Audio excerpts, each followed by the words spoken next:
பாரதிய ஜனதா கட்சி தமிழுக்கானது. மரியாதைக்குரிய பாரத பிரதமர் எல்லா மாநில மொழிகளையும் விட்டுட்டு தமிழை அதிகமாக பயன்படுத்தி இருக்கிறார். ஆனா மறுபடியும் எங்களை தமிழுக்கு எதிரானவர்கள் என்ன ஹிந்தி இசைன்னு யாரும் கூப்பிட்டு எனக்கு கெட்ட கோபம் வரும். நீங்க என்ன தமிழை வளர்த்திருக்கீங்க? நான் கேட்கிறேன், கனிமொழி அக்காவை கேட்கிறேன். அவங்க சர்ச் பார்க்ல படிச்சாங்க, நான் 5வது வரைக்கும் தமிழ்ல படிச்சேங்க, தமிழ் மீடியத்துல படிச்சேன். அதனால எனக்கு எல்லா உரிமையும் இருக்கு. அதனால நாங்களும் தமிழர்கள் தான், நாங்களும் கட்சியில உறுப்பினரா இருக்கிறோம், கட்சியில தலைவர்களா இருக்கிறோம். ஏன்னா உங்களுக்கு மட்டும்தான் தமிழ் உரிமைன்னு என்ன பேசுறதை விடுங்க. நீங்க தமிழ்நாட்டுல இடம் குறைஞ்சதுன்னா அதை நாங்களும் ஒத்துக்க மாட்டோம். அதுல மரியாதைக்குரிய உள்துறை அமைச்சர் யாருக்கும் குறையாதுன்னு சொல்லிட்டாங்க. என்னமோ ஏதோ பாஜகவுக்கும் தமிழுக்கும் ரொம்ப தூரம்னு சொன்னா எனக்கு கெட்ட கோவம் வரும். நீங்க தமிழை வளர்க்குறேன்னு சொல்லிட்டு நீங்க என்ன, நான் கேட்கிறேன், எவ்வளவு இலக்கியத்தை நீங்க படிச்சிருக்கீங்க?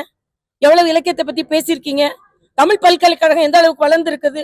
எத்தனை தமிழ் பல்கலைக்கழகத்தை உருவாக்கி இருக்கிறீங்க? இன்னைக்கு தமிழ் வழி கல்வி எத்தனை பள்ளிகள்ல இருக்கு? உயர் நீதிமன்றம் கண்டனம் தெரிவித்திருக்குதுங்க. தமிழ்நாட்டுல தமிழே படிக்காம இன்னைக்கு வேலைக்கு செய்யறாங்க எப்படின்னு கேட்கிறாங்க. சும்மா தமிழ் வாயில பேசிட்டு இருக்கீங்க, செயல்ல ஒன்னையுமே காணும்.